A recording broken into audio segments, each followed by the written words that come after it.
Hey guys, welcome back, it's Ripe again. In today's video, a ridiculous homeowner association that I'm not a part of parked a massive semi-truck in my front yard to spite me. They ended up destroying my mailbox, which is a federal offense. Here is what happened. Let's dive right into the video. When I think of people with an arch nemesis, my brain usually goes to something like superheroes or other comic book characters. For me though, mine is just a normal person, but she needs a special name, so I'm gonna go with the classic, which is Karen. She is not my arch nemesis because I choose to fight with her. In fact, I go to great length to avoid her. Still, she sees me as an enemy, so I guess that means I get an arch nemesis. Which for the record is much less exciting without the superpowers. Karen is part of the HOA board, and I guess her role is getting homes that are not part of the HOA either to join or leave. The latter, I think, is a role she has given herself because it's where she landed on with me. So, since I refused to join the HOA no matter how appealing she made it seem, because my time on the internet has taught me better than to believe somebody like her. There's no law saying that I need to be part of an HOA, so screw it, I won't join. Karen does not like that fact and started a new ploy, which is to make my life so uncomfortable that I have no choice but to leave. Her early attempts all were very weak, to say the least, and akin to something bored teenagers might do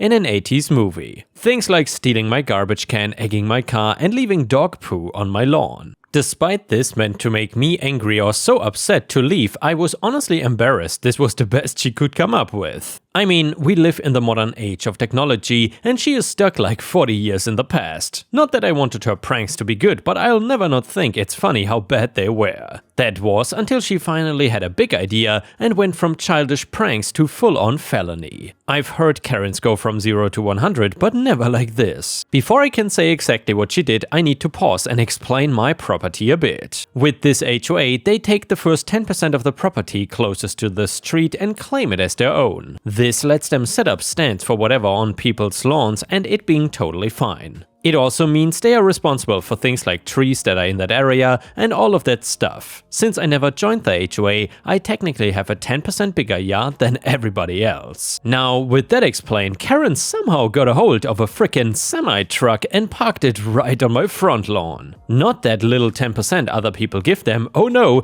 this was so close that getting out of my house and to my car was difficult and sometimes crazy scary. I had no idea if she was gonna repeat what she did the first day, which was sit there and blow the horn when I came out, scaring the crap out of me. Luckily, she had better things to do and instead just left the behemoth parked where it was. I had zero chance of moving it myself and needed to get it towed. Getting a truck towed versus a car is a very different procedure because most tow places don't have something big enough. You got to first find a tow place that deals in trucks and pay them an outrageous amount of money and only then get the truck removed. Making it harder was that I didn't own the truck and had to convince them it was parked illegally and I couldn't get the owner to move it. Trust me, I tried to ask Karen and for once got total silence from her. That did not last after the truck was towed because Karen saw it was gone and started yelling at me for towing it away. I told her that she was crazy because she had no right to try and block me into my house with it. She starts claiming the HOA gave her permission and I had no right to move the truck away because it was being used for something important. Blah blah, I don't care, Karen. What I did tell her was how much it cost me to get it towed and that I was gonna be taking her to court for that money, so she better watch out. I should have honestly known better than to threaten somebody clearly not stable and tell them I had a lawsuit against them. What she ended up doing was she went into her house, got a baseball bat and came back to my property. I ran away thinking she was going after me, but instead she destroyed my mailbox. I guess going back to things a teenager might do again.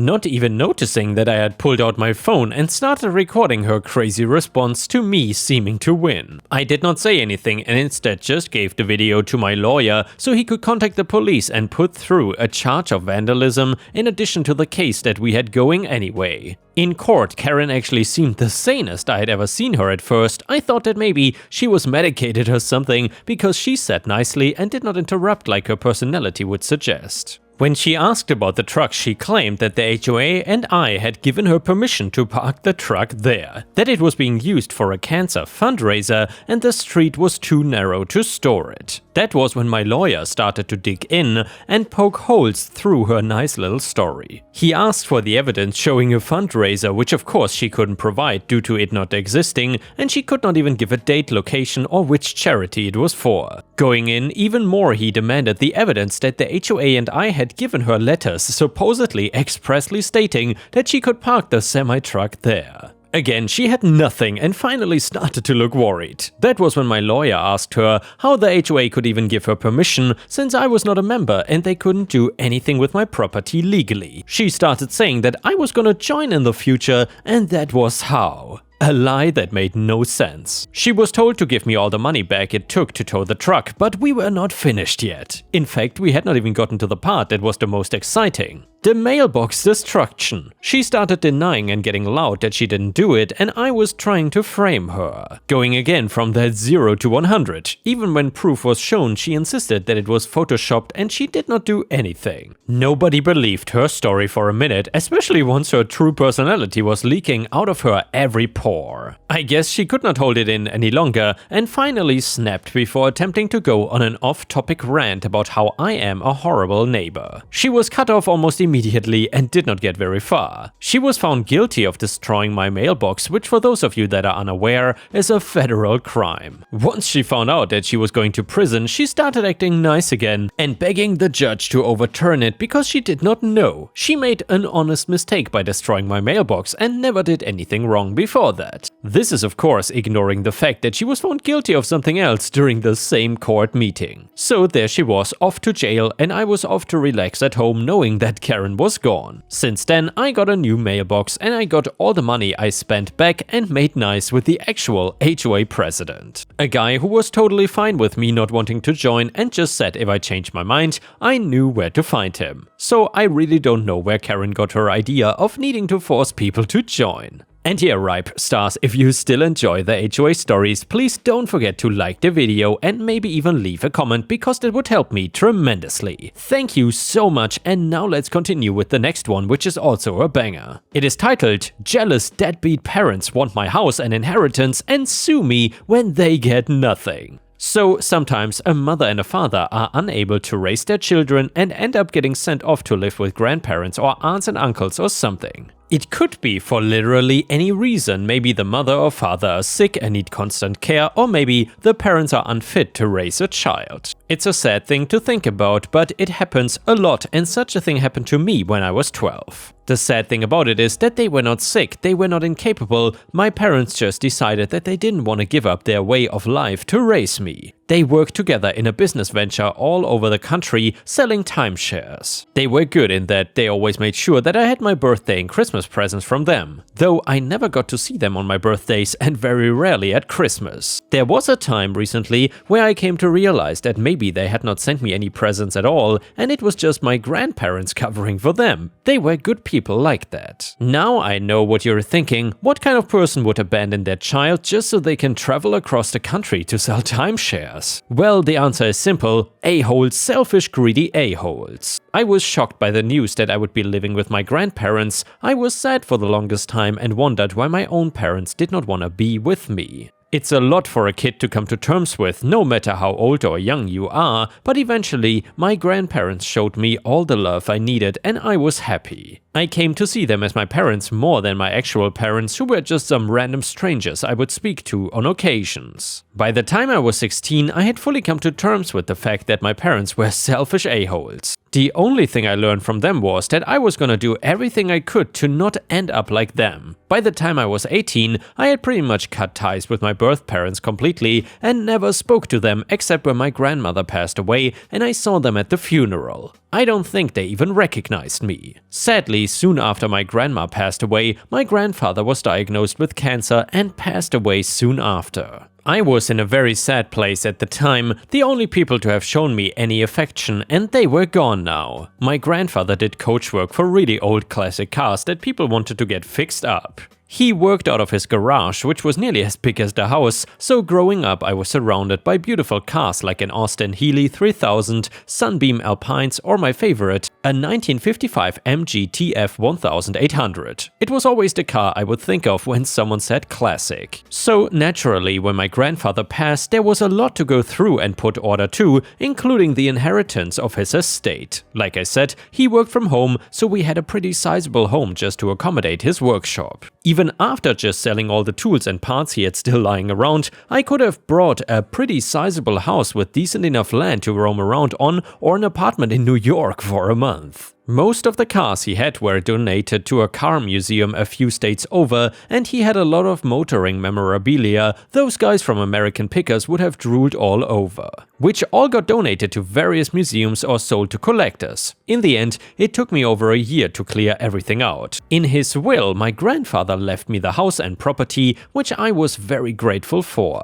I had gotten married before he passed away, and me and my wife were looking forward to starting a family. I was planning on converting his old workshop into a playroom for future children, not just for me, though I did put in a pool table. It was about this time that my parents came back into my life and started poking their noses into things they were not welcome at. I think they must have been very bitter that my grandfather, aka my mother's father, left them nothing in his will and they got nothing of his inheritance, which is only fitting because they were terrible parents if they could be considered parents at all. I suspected that they had fallen short on their little timeshare scheme and were looking for easy money. One day when they come around uninvited under the pretense of helping me clear out all my grandfather's old stuff, they hint heavily on the idea that they should have inherited the house, to which I inform them that they are never in one spot long enough to call anywhere home. It does not take long before we break out into a flat-out argument, with their only argument being that I should give them the house because they raised me, which was just plain stupid. They barely cared about me for 12 years before dumping me at my grandparents' house. A fact that I very loudly point out to them.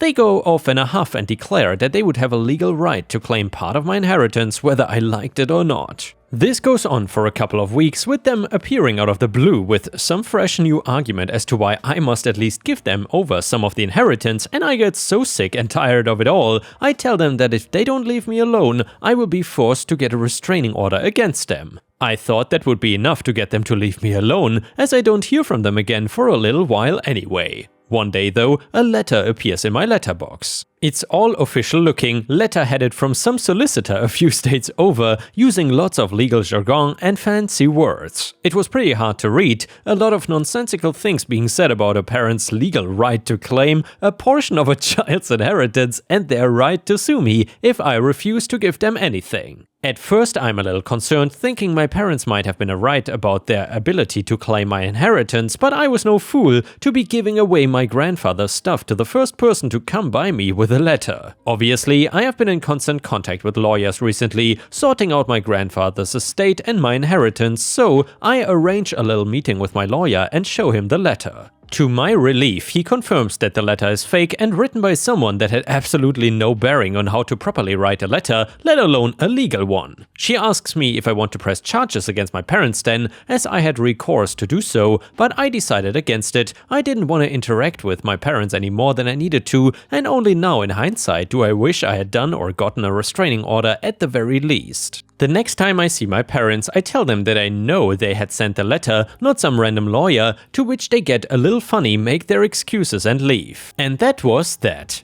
I would love to say, but it was only the tip of the iceberg. So I like to stay up late most nights, while my wife likes to get to bed nice and early. She is very much a morning person, while I'm very much a night owl and need very little sleep. It's nearly midnight and I'm thinking about getting myself to bed when I hear something coming from my grandfather's old workshop. Wary of burglars, I grab my aluminum baseball bat and sneak to the workshop like I'm playing Splinter Cell or something. Absolutely crapping myself all the way through. And by the way, Ripe Stars, if you've ever played Splinter Cell or just remember that game, let me know in the comments because I love that game. Either way, as I approach the inside door that goes to the workshop from the utility room, it starts to open. I waste no time at all and leap out of the shadows, swinging the bat for the intruder's head. Someone screams, lights go on, and I see my father out cold on the floor and my mother in hysterics. At this point I've had enough, so I call the cops and my parents get carted away. Obviously, I press charges on them and it doesn't take long for the court hearing. Once the judge has heard us both out, my parents doing their absolute best to seem pitiful, but the judge is smart and experienced, seeing right through my parents' pity party. In the end, he is appalled at their behavior towards their own son and their complete disregard for respecting other people's property and wishes. He sends them away to jail for a few months to try and straighten them out. I don't think it worked because I've not heard from my parents in years now. And yeah, ripe stars, I would say if you have parents like that, you certainly don't need enemies. In fact, I wouldn't even wish on my worst enemy to have parents like this. Either way, the next one is an Am I the A-hole story, and maybe the OP was actually the Karen in this one. So I've been feeling terrible lately, severe heartburn that feels like I'm burping acid, nausea that lasts all day, lower back pain, headaches, etc. Before you ask, no, I'm not pregnant, this has been going on for about a week. I cannot get in to see the doctor until next week, but they think I have an ulcer, so they sent in nausea meds and something for the heartburn to help until I can get checked out. My husband volunteered to go get it, for which I'm grateful. He gets there and they tell him that they are out of the medicine. The girl does a search on the computer to find the closest pharmacy that has the meds in stock. Apparently, it says they have it, so she does some computer magic and gets the script filed. I'm getting text updates while all this is going on. First it says, your script pantoprazole is being processed. Then it says, your script for X medicine is out of stock and being ordered. Then it says, your script has been filed. So when my husband gets home, I check the medication. Sure enough, wrong medicine.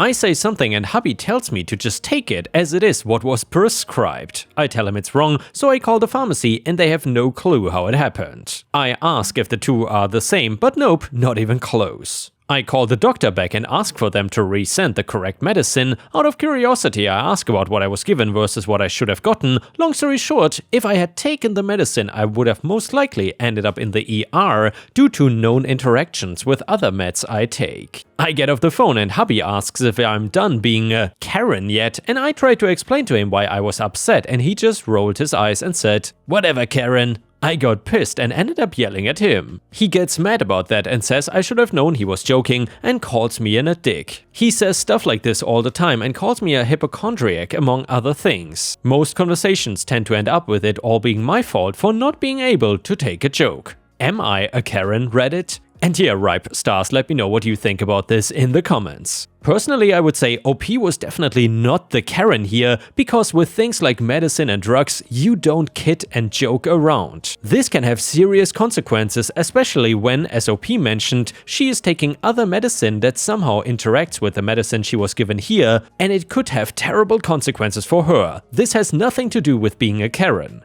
Anyway, comment number 1, not the a-hole pharmacist here, you have every right to question your medications and just as well that you did. I hope the pharmacist apologized profusely for his error. Unfortunately, we are not immune to making them, but that doesn't mean it should happen. Your husband does not seem to know what a Karen is. Comment number 2, not the a-hole, Karen behavior is asking to see the manager because the cashier won't take your expired coupon. It's not making sure you're taking the correct medication so you don't die. If he's been telling you for years that you cannot take a joke, then maybe his jokes are the problem. What an a-hole. The next one is titled Revenge on an Incredibly Annoying Neighbor. My kids and I moved houses in March. Day 2 in my new house and I tripped over a broken paver.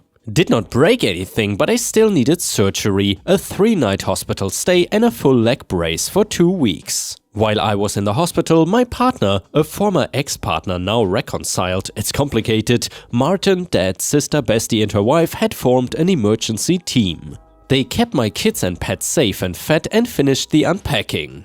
Dad and Martin did a little garden work, removing the broken paver and laying some old fence posts along the fence where the next door's dog was digging through. Week 1, I hobbled to the letterbox and met next door's landlord, who my partner has nicknamed the Bucket Woman. She immediately told me to bring my bins in by 9 AM because it made the street look messy. She demanded that I move the posts because the grass would grow through to her side. I explained the reason for the posts and said that once the holes were filled in, let me know and I would move them. And by the way, hello to you too. Week number 1, bin day, 9:10 AM.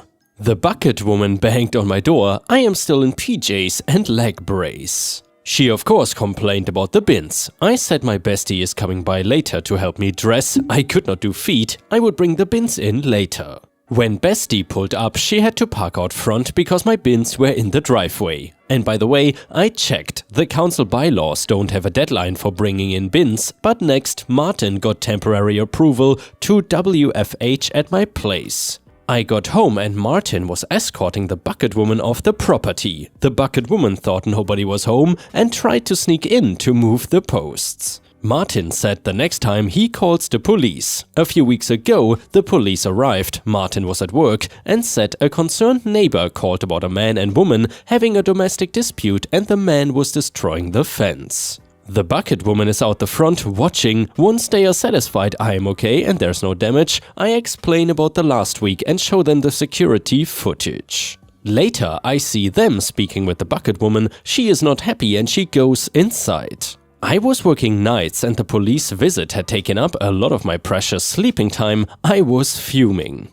But then the penny dropped. The bucket woman just let herself in while the tenants were at work. So then I spoke to the tenants and I was blunt. I asked if they were okay with the bucket woman being in the house while they were out and said that I had seen her there at least once a week. In a nutshell, they were not okay with that, and later one of the guys came around with a box of chockies, thanked me and said they were moving out right away. The bucket woman was furious at me. She says I made her tenants leave and got her in trouble with the rental agents too. She told me I made the street look messy and hang underwear on the washing line, so how will she get new tenants? I wanted so badly to tell her to get off my lawn. Update to the story, I just got off the phone from the council. Someone has complained that I removed a protected tree from my property. And yeah, I'm going to enjoy this. Update number 2, I spoke to the council again. The complaint is definitely that the tree was removed. The tree is definitely still there and visible from the street. The council are sending someone to inspect the tree. Martin and I will be there, armed with reports and photographs. I did my bit for democracy and the nice neighbors from the other side were in the queue to vote ahead of me. They took their own photos of the storm damage to the tree and oh my god, it was way scarier from their side of the fence. I have added their photos to the file. Next door don't have any problems with the bucket woman trespassing, but he's retired and she works from home. The bloke hates her guts and is happy to keep an eye on our backyard when we are out. Part 2 of the story, first thing we did was add more security cameras, so now most of the property is covered. And also, we were shocked to see how often she was coming onto our property and looking through our windows. I felt sick to my stomach. The reason she knows what is on my washing line is because she is coming into our yard and checking. Not gonna lie, I had a bad period where I just blamed myself for bringing everyone else in the household into this. We spoke to the kids and they find her annoying but not creepy, if that makes sense. We are checking in regularly with how they are coping. Martin hand-delivered a letter to the bucket woman telling her she is not allowed onto our property and any communication about neighborhood issues should be directed to my solicitor, card attached to the letter. Since then, Martin has diligently checked the security footage and reported every instance of trespass on the police non-emergency line. A few days later, we had a visit from the police. The bucket woman rang 000 and said I had a dangerous dog which attacked her and she claimed was injured getting away from the dog attack. The police checked our house and yard and did not find a dangerous dog. They did find 2 house cats, a house rabbit and the disemboweled corpse of a catnip mouse, which was not taken for forensic examination. Martin then pulled the security footage and I've been asked not to describe it in detail, but I cannot decide what was funnier, the footage itself or the sight of the police officer trying to keep a straight face. Also, if you do plan to trespass on your neighbor's property and you startle easily, say at an angry indoor cat, it's always quicker to run through an open gate than a closed one. So the petty revenge component, I remain a free woman, little cat is not declared a dangerous dog and gets her favorite tuna treat, lots of head pets and a new catnip mouse. Martin gleefully adds another report of trespass. And finally, bucket woman looks like an idiot. Our next step was to replace the old side gate with something more secure. That of course led to more escalation from her side and more petty revenge on ours, but cutting off her access to the backyard still has not stopped the bucket woman. We still find her in the front yard looking through our windows, including mine and Martin's bedroom window. Our front yard is a quagmire when it rains, so we regularly find her tracks. Martin has taken to spite cleaning the garage every time he sees her tracks. The fence posts lying along the shared fence have turned into our hard waste pile. Every time he catches her trespassing, he adds a bit more junk to the pile. It's probably driving her crazy, but there's nothing she can do. And thank you to everyone who suggested putting something interesting in the window for the bucket woman to look at. I found some simple and elegant window clings that are beautiful to look at and should frustrate the bucket woman at the same time.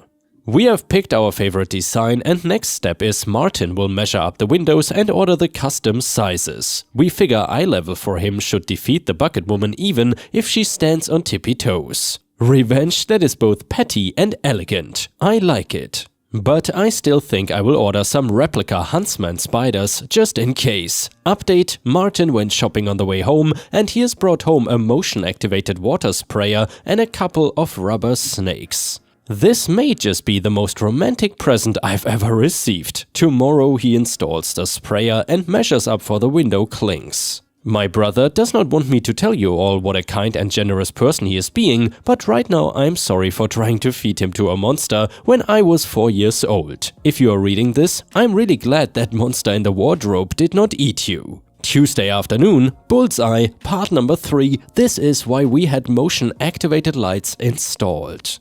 I meant to share this one a while ago, but I got sick for a few weeks and did not have the energy. After the dog attack, our old side gate started to wobble alarmingly, almost like someone ran into it full tilt while escaping an angry house cat. So we reluctantly decided to demolish it, knowing that would leave us more open to bucket woman visits, but since the new gate was due to be installed later that week, we reasoned nothing that bad could happen.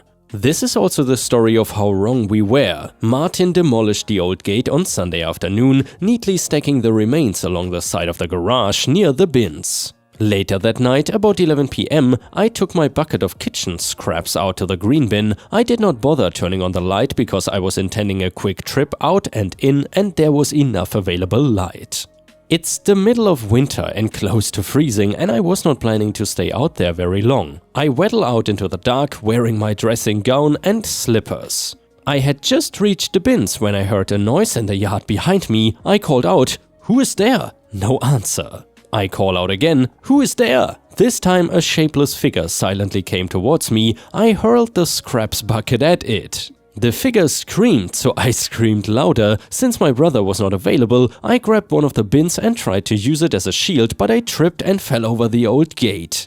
And yeah guys, it sounds like OP is dealing with the Enderman. What a horrific story. Anyway, then the lights came on and everyone flooded outside. I was sitting on my ass looking up at the bucket woman, now wearing my kitchen scraps, babbling and waving some papers. Disclaimer: I did not score a direct hit with the bucket, the contents just splashed her.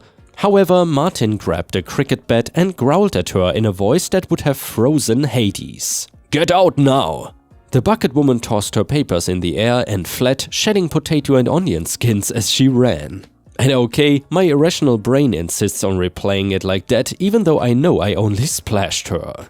My daughter rang 000, the neighbors rang, and so did the bucket woman. She said she would come to serve legal documents on me, and I had supposedly assaulted her.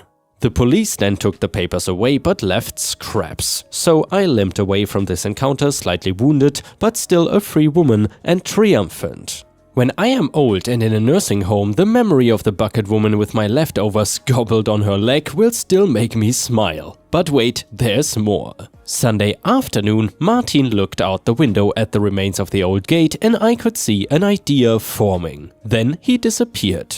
I next saw him humping the old gate across the backyard and neatly piling the remains up against the shared fence on top of the old fence posts. He came back in and said he had moved the hard waste pile because it really is an eyesore for the rest of the street and the bucket woman doesn't like it when we make the street look messy. The words hoist and petard spring to my mind. Part number 4, Saturday at OP's house. The kids were all off doing their own thing, mostly involving mud and or a football. Martin and I had brekkie, which included a liberal helping of YouTube videos of motion-activated sprinklers. Then Martin headed out to install our motion-activated sprinkler. After about 10 minutes, Martin stuck his head around the door and said that he had invited his friend Andy around to help test it.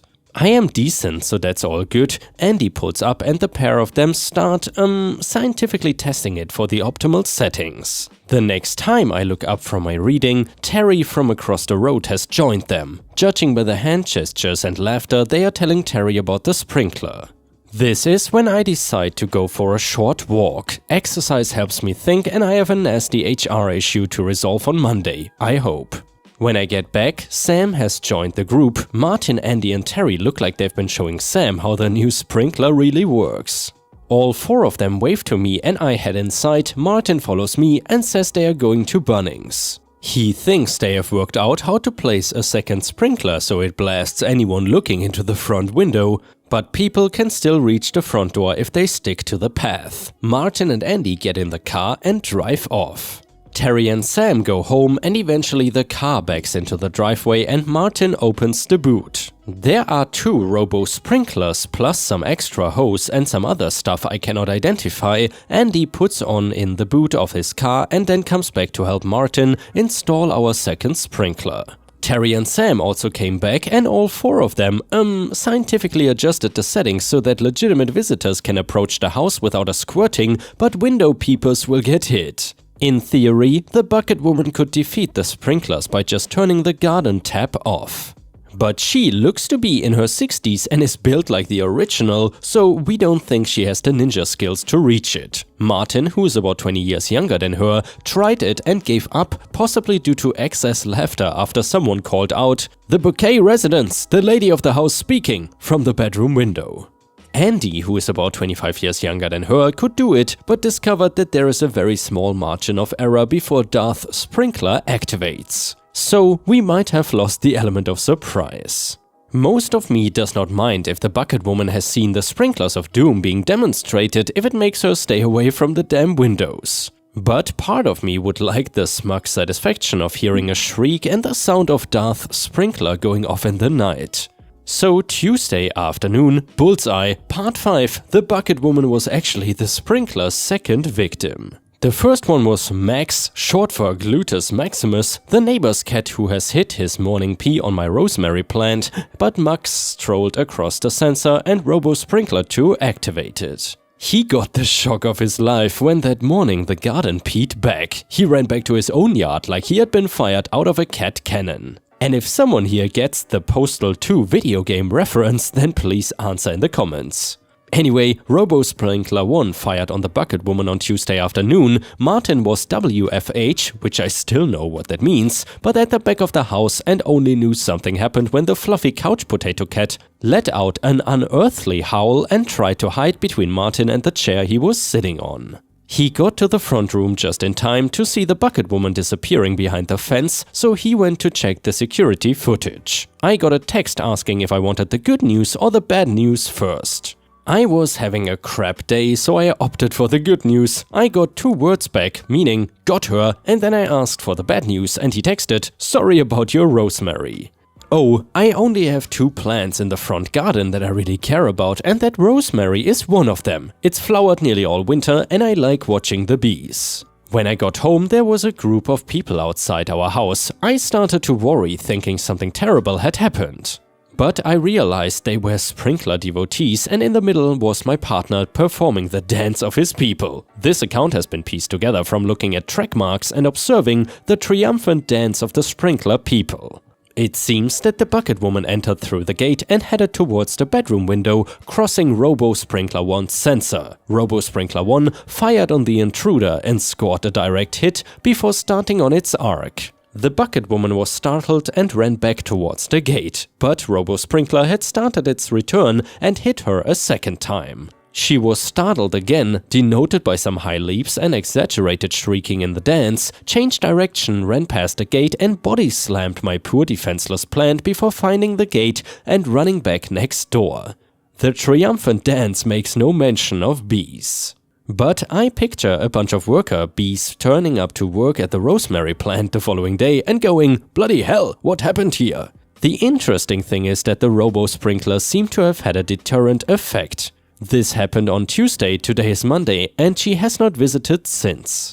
We see her on the cameras pacing up and down out the front, but she is staying out of our garden and away from the windows. Martin came down with man flu on Wednesday and a close family friend died on Thursday, so this has been a welcome respite. Nor have we been visited by authorities following up allegations I am keeping unlicensed bees or that my fluffy couch potato is really the hound of the Baskervilles. It's as if a couple of squirts of cold water have shocked some reality into her. Although, to be fair, I don't know how long it takes the Department of Agriculture to follow up reports of unlicensed apiary, and I'm not even sure which agency regulates hounds of the Baskervilles. That may be still to come. And with this, we have reached the end of the video. However, if you cannot get enough of my content, please check out my endless playlist, where you can find thousands of hours of content. In addition, please don't forget to subscribe to my channel to not miss any of my daily uploads. Thank you so much in advance, and I hope to see you again tomorrow.